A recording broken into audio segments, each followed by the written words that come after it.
Un chantier d'ampleur est en cours à Bitche, la construction d'un nouveau réseau de chaleur alimenté par une chaufferie centrale biomasse. 8 km de réseau ont déjà été posés, il en reste 4 à réaliser. À Sarreguemines, les travaux se font étape par étape, ou plutôt pont par pont. Après les travaux effectués sur le pont des Alliés, et dont tous les automobilistes se souviennent, viendront à l'avenir des travaux sur le pont de l'Europe. Une inspection réalisée hier a permis de révéler plusieurs défauts. Annoncée depuis longtemps, l'ouverture d'une nouvelle enseigne de restauration rapide à Rohrbach-les-Bitches est désormais officielle.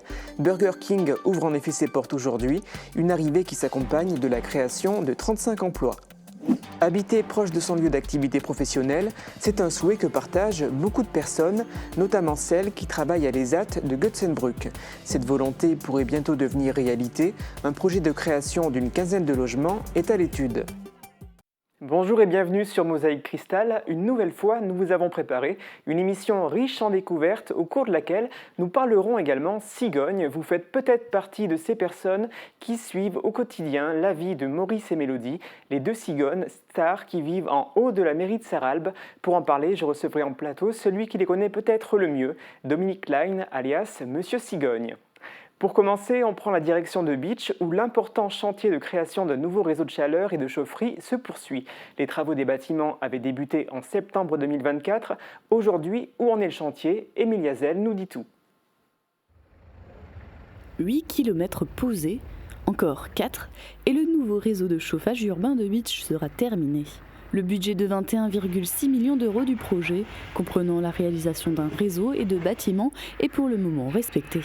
Aujourd'hui, au niveau de la chaufferie, on vient de terminer, quasiment fini le génie civil de la chaufferie elle-même.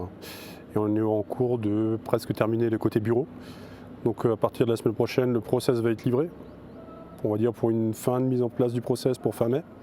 Et on va dire tout ce qui est tuyauterie, et on va dire TGBT, enfin électricité, tout soit fini, on va dire d'ici fin juillet. Le process, c'est les chaudières.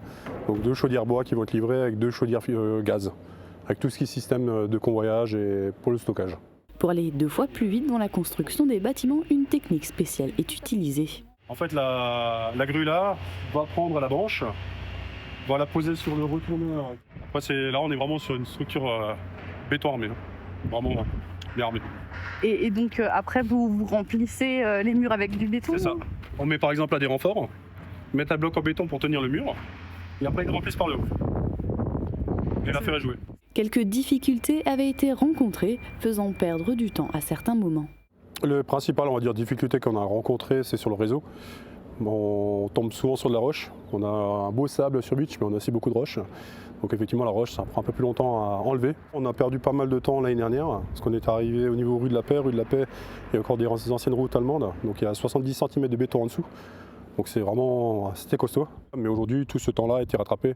Parce qu'on a initialement, on avait 3 équipes au niveau génie civil. Aujourd'hui, on en a une 4e, voire une 5e qui vient de démarrer cette semaine. Donc là, on est dans les délais, ce qui est plutôt top, quoi. Au total, 78 personnes travaillent sur les chantiers. L'objectif étant d'être prêt pour commencer à chauffer en octobre 2025. D'autres travaux également à prévoir à Sarreguemines au niveau du pont de l'Europe qui joue un rôle majeur dans le trafic routier au quotidien. Chaque jour, il permet aux automobilistes de relier la rive droite au centre-ville, sauf que ce pont commence à prendre de l'âge. Des experts sont venus examiner l'ouvrage pour s'assurer de sa stabilité sur le long terme. Camille Henriot les a rencontrés. Un examen approfondi du pont de l'Europe. Placé sur la nacelle, au plus proche de l'ouvrage, ces 2 experts se mettent en quête du moindre signe de fragilité de ces structures porteuses. Donc on peut voir déjà des stalactites, des traces de coulure d'eau, de calcite, qui montrent que le pont n'est pas complètement étanche à l'interface du tablier et des corniches. On peut voir également des épaufrures avec des aciers corrodés, avec des pertes de section. A priori, des défauts facilement réparables selon cet expert. C'est lié à la qualité du béton. Un béton de surface là, qui est moins homogène, qui a peut-être été pas bien vibré, avec le même phénomène que tout à l'heure, un acier trop près du parement, de l'humidité qui est rentrée dans le tablier et qui a fait éclater après le béton du fait de la corrosion de l'acier. Très vite, un élément structurel plus important retient son attention. Normalement, il devrait être plus épais, ces appareils d'appui. Donc là, c'est une petite difficulté, mais A priori, ça n'a pas beaucoup d'action sur le pont et la pérennité du pont aujourd'hui. Donc on va voir si oui ou non il faut changer ces appareils d'appui ou pas. De l'autre côté du pont, l'expert a constaté l'apparition de quelques fissures. L'ouverture d'une fissure de l'ordre de 0,1 mm. Donc on peut voir une fissure légèrement plus ouverte ici. Donc il y a des fissures comme ça régulières et qui dénotent un comportement anormal de la dalle précontrainte. Pour l'instant, pas de quoi s'inquiéter, même si la vigilance reste de mise. Le pont de l'Europe aura bientôt 60 ans, d'où la nécessité pour la ville de commander cette inspection en vue de futurs travaux. Il mérite aujourd'hui une inspection, parce que la ville en est propriétaire et donc responsable. Et à ce titre-là, donc, compte tenu d'un certain nombre de petits désordres qu'on a vu apparaître, on a mandaté une société pour faire ça. Donc toutes ces petites choses-là ne sont pas dangereuses aujourd'hui d'un point de vue sécuritaire, mais nécessiteront donc une remise en état à un moment donné. Une étude approfondie sera déclenchée suite au rapport. Il faudra patienter encore quelques semaines pour connaître la nature exacte des travaux à entreprendre. Actualité judiciaire à présent avec les suites de l'affaire de trafic de stupéfiants au quartier Beau-Soleil à Sarreguemines.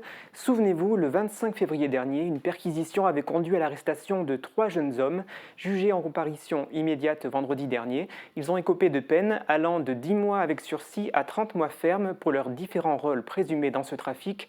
Dans le détail, le procureur a prononcé 10 mois de prison, dont 8 avec sursis pour le suspect en charge de la comptabilité des transactions, 24 mois dont 12 mois avec sursis pour le vendeur et 30 mois ferme pour le fournisseur. En parallèle, les auteurs ont interdiction de paraître au quartier Beau-Soleil pendant 3 ans. Au niveau économique, cette fois, ça y est, c'est officiel, la centrale à charbon Émile Huchet de Saint-Avold va être convertie au biogaz. L'Assemblée nationale a adopté lundi, à l'unanimité et à l'identique, le projet de loi voté par le Sénat et soutenu par les sénateurs mosellans. Une victoire et la fin d'un long combat pour les salariés de l'usine qui avaient milité pour cette conversion qui favorise la conservation de leurs emplois.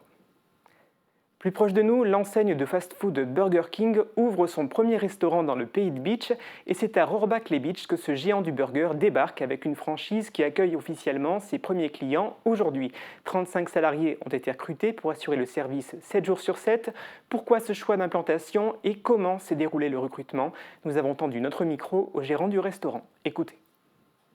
Donc nous, le but de s'installer à Rohrbach-les-Beach, on estimait qu'il y avait ça manquait d'offres et il y avait une demande qui était possible puisqu'il n'y avait pas de restaurant Burger King avant en bar et on n'avait pas non plus de grosse concurrence en termes de fast-food aux alentours. Et c'est un axe qui est hyper passant et la ville de Rohrbach est en plein développement au niveau économique et commercial. Et donc notre souhait c'est de s'inscrire dans le développement de la ville de Rohrbach. On a fait à partir du mois de janvier des réunions d'information collective avec France Travail.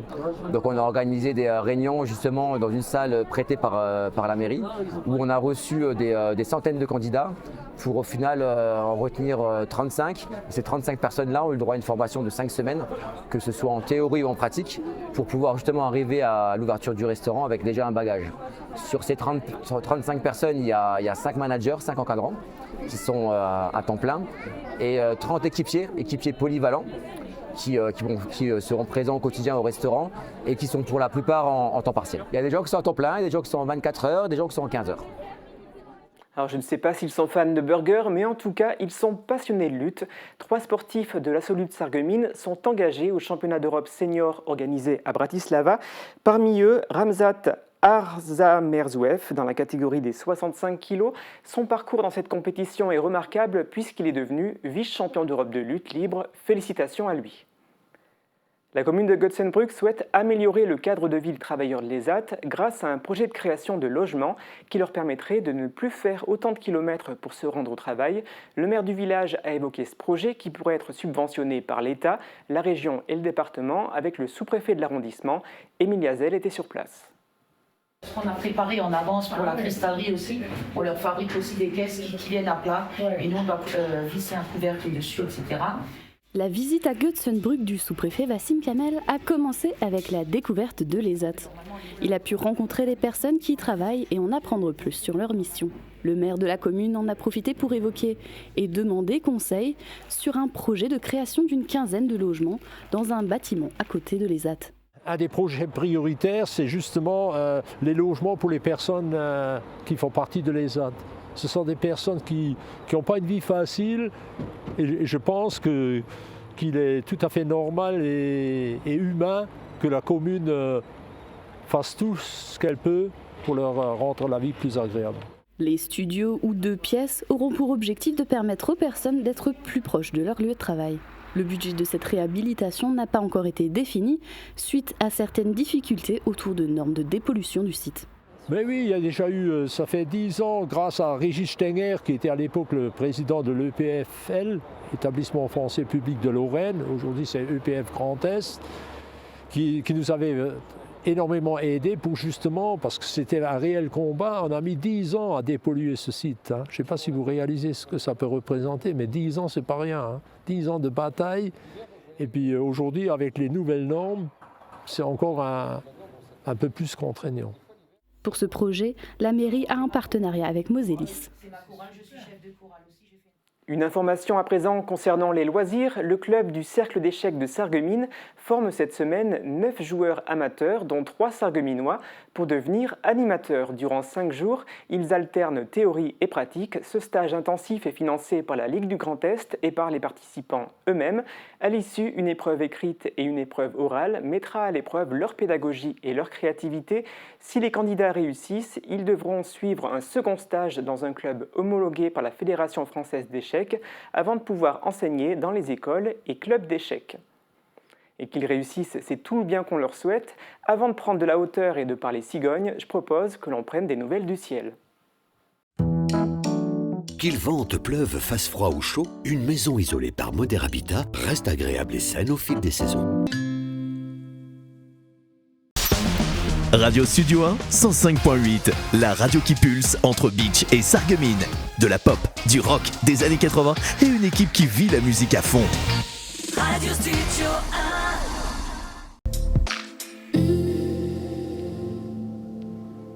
Bonjour tout le monde, on va terminer la semaine sous le soleil avec une nouvelle fois un grand écart au niveau des températures. Les minimales iront de 1 à 3 degrés et les maximales de 18 à 19 degrés. Demain nous fêtons les Stanislas et il fera jour de 6h47 à 20h17. Passez tous une belle journée et à demain.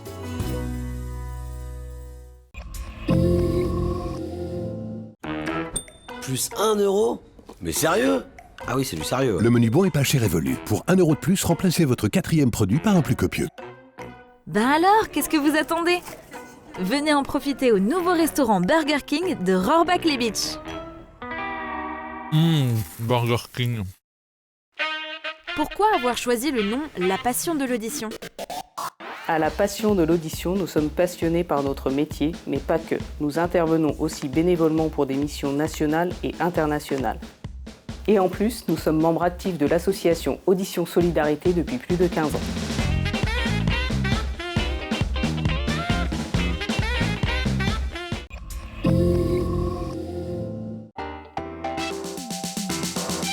Le plat a-t-il la cote chez les jeunes ? On se penche sur la question dans ce nouveau numéro de Polygone avec 4 invités. Julie qui fait partie de la troupe des jeunes du théâtre en plate de Sirstal. Mathieu qui a choisi l'option langue et culture régionale. Véronique Etigofer qui est enseignante de l'option LCR à l'institution Sainte-Chrétienne-la-Salle. Et Gabriel Oleseski qui encadre la troupe des jeunes du théâtre en plate de Sirstal. Le plat a-t-il encore la cote chez les jeunes ? Verdict vendredi dès midi sur Mosaïque Cristal. Alors, je vous l'avais promis, nous allons parler cigogne et plus précisément des cigognes de Sarralbe, Maurice et Mélodie, avec celui qu'il connaît peut-être le mieux, Dominique Klein, alias Monsieur Cigogne. Alors, comment elles se portent, nos stars de Sarralbe ? Oui, bonjour Guillaume. Super, ça se porte super bien, tout va bien. Mélodie a pondu 6 œufs, Maurice et Mélodie couvent, tous les deux à tour de rôle, à peu près toutes les 2 heures ils se relaient. Et tout se passe bien, on devra avoir les premières naissances juste après Pâques. Donc là, 6 œufs, on est d'accord, c'est Mélodie. Je crois que c'est l'un des signes qui nous fait dire que c'est Mélodie, le fait qu'elle ponde 6 œufs chaque année. Oui, ça fait maintenant la 4e année de suite qu'elle pond 6 œufs. C'est vrai qu'on avait un petit doute il y a 1 mois et demi.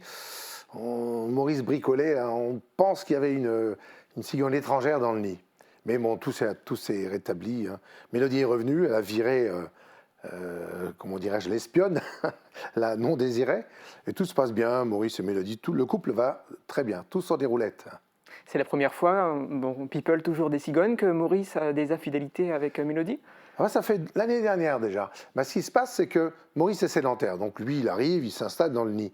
Mélodie, des fois, elle a un peu de retard. Par exemple, si elle passe l'hiver en Espagne, donc il lui faut un certain temps pour revenir. Et comme il ne voyage que le jour et que quand il fait beau, il suffit qu'on ait une petite semaine de pluie. Maurice retrouve tout seul et Mélodie a du retard. Alors entre-temps, il y a toujours une autre cigogne qui essaye de profiter du coup, de se mettre dans le nid. Et c'est ce qui se passe. Mais quand Mélodie revient, tout se passe bien, tout retourne comme il faut. Donc ça, c'était l'actualité de ces dernières semaines. Et puis on avait vu qu'il y avait des gens qui s'intéressaient, donc il y a un vrai buzz qui se crée autour des cigognes à Sarralbe. Est-ce qu'on arrive à comptabiliser le nombre de personnes qui suivent leurs aventures au quotidien sur le site internet de la ville? Oui, en ce moment, on est à 40 000 connexions par jour. Mais l'année dernière, on était à 50 000, mais au plus haut moment, c'est-à-dire quand il y a les cigognos, dans 15 jours, 3 semaines. Ça va exploser encore dans les semaines à venir. Les gens se connectent beaucoup plus quand on a les poussins. Donc ça fait des années que vous êtes passionné de cigognes, et puis vous avez développé toute une gamme de produits dérivés. D'où vous vient déjà cet intérêt, et qu'est-ce que vous avez réalisé comme article, comme objet autour des cigognes? L'intérêt, c'est formidable. C'est un oiseau légendaire, un oiseau porte-bonheur. On peut aller n'importe où, discuter avec n'importe qui. On parle de cigognes, tout le monde a une anecdote sur les cigognes. Alors j'ai créé des mascottes qui sont fabriquées à côté de Strasbourg par une dame. On a créé le petit décapsuleur, le sabot lorrain, parce que les gens ont toujours tendance à mélanger Alsace et Lorraine. J'ai dit non, Sarralbe est en Lorraine, donc le sabot représente bien la Lorraine. On a des casquettes, des polos, des t-shirts, on a toute une gamme de produits qui vont se mettre en route d'ici dans le mois qui vient. Il y a quelques années, on avait fait un reportage, vous aviez sorti un livre de photos, et là je crois que vous avez un autre projet de bande dessinée, autour de Maurice et Mélodie toujours? Exactement. J'ai fait un livre il y a quelques années, et là maintenant, j'ai raconté une histoire de Maurice. Maurice est le lièvre de Pâques, parce qu'en Alsace-Moselle, c'est un lièvre, c'est pas un lapin.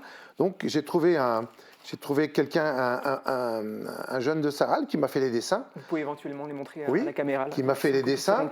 Donc alors, en fonction de mon texte, il me faisait mes petits dessins. Les petits dessins, donc c'est toujours l'histoire de Maurice et de Mélodie. Alors ce qui se passe, c'est que l'histoire, en fin de compte, c'est Maurice va donner un coup de main au lapin de Pâques au lièvre de Pâques pour livrer les œufs. Parce qu'avant, il livrait uniquement en Alsace-Moselle et en Allemagne. Mais maintenant, c'est devenu international, donc il faut un coup de main. Donc les cigognes vont donner un coup de main au lièvre de Pâques pour livrer les œufs. Alors donc Maurice va faire l'intermédiaire, il va ameuter toutes les cigognes de la région et les cigognes vont livrer les œufs. C'est pour ça que les œufs sont dans les jardins. Parce qu'elles ne peuvent pas rentrer dans les maisons, elles pondent dans les jardins. Donc ce livre va sortir pour Pâques? Peut-être pas Pâques de cette année? Non, pas encore cette année, non, mais il devrait sortir cette année normalement, oui. C'est un peu compliqué à financer, c'est ça qui est un peu compliqué. Mais toute l'histoire est faite, les dessins sont faits, ça roule. Comment vous expliquez que les cigognes de Sarralbe rencontrent un tel intérêt, même au-delà de nos frontières, et comment ça se fait qu'il y a autant de gens qui se connectent? Qu'est-ce qui leur plaît à votre avis?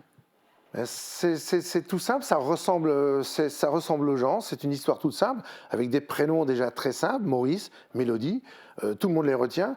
On a eu un courrier la semaine dernière encore venant d'Allemagne, la dame disait qu'elle veut venir en vacances dans le pays des grands oiseaux. J'ai trouvé ça formidable, les grands oiseaux. Je ne sais pas, c'est parce que c'est très simple, on a une caméra, on n'en fait pas trop. Bon, bien sûr, on brode un petit peu, mais c'est très simple, avec des mots simples, des mascottes.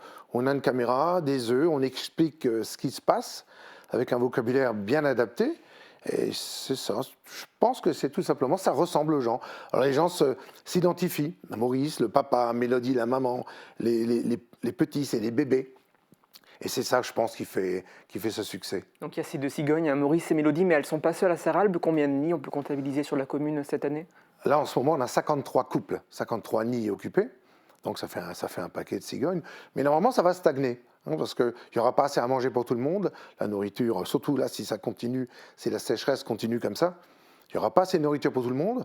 Alors, au lieu d'avoir 6, 5, 6, 7 petits, il n'y aura plus 2, plus que 3, plus que 1. Ça dépend de l'année. On ne peut pas savoir aujourd'hui combien il y aura de cigognos à l'envol dans 3 mois. C'est impossible. Justement, pour parler des événements futurs de cette saison 2025 des cigognes, donc vous disiez, dans 2 semaines à peu près, les œufs vont éclore? Oui, juste après Pâques. Alors là, ça va exploser. On va voir la caméra, on va recentrer un petit peu la caméra, parce que là, on l'a mis un petit peu en arrière pour voir la ville de Sarralbe avec le ciel derrière, avec l'ancien collège, donc le lycée derrière, enfin l'école primaire, pardon. Et on va recentrer la caméra sur le milieu pour bien voir les œufs. Et on voit même les poussins qui commencent à casser la coquille. On a une expérience, c'est la 9e année qu'on a la caméra, et maintenant on resserre en fonction de l'actualité. J'imagine qu'aussi, au fur et à mesure des mois, des années, vous en apprenez davantage sur cet oiseau. Ah bon, on en apprend terriblement, c'est formidable. Au départ, on avait fait ça pour les écoles, mais maintenant on se rend compte que ça va partout. Là, en ce moment, je suis en contact avec une école de Haute-Savoie, donc qui se branche tous les jours sur la caméra. Alors elle m'a demandé si je pouvais faire le professeur, si on veut. Donc les enfants m'envoient des questions, et moi je leur envoie des réponses, avec des petites photos, des captures de la caméra. Puis moi je fais énormément de photos. Je suis tous les jours dans les rues de Sarralbe à filmer le nid donc de l'extérieur, des vues qu'on ne voit pas sur les écrans. Mais après, les réseaux sociaux, ça développe énormément. Bon, merci beaucoup Dominique Klein de nous avoir éclairé sur cette vie des cigognes de Sarralbe, et on invite toutes les personnes intéressées pour suivre les aventures de Maurice et Mélodie de se connecter sur le site internet de la ville de Sarralbe, www.sarralbe.fr.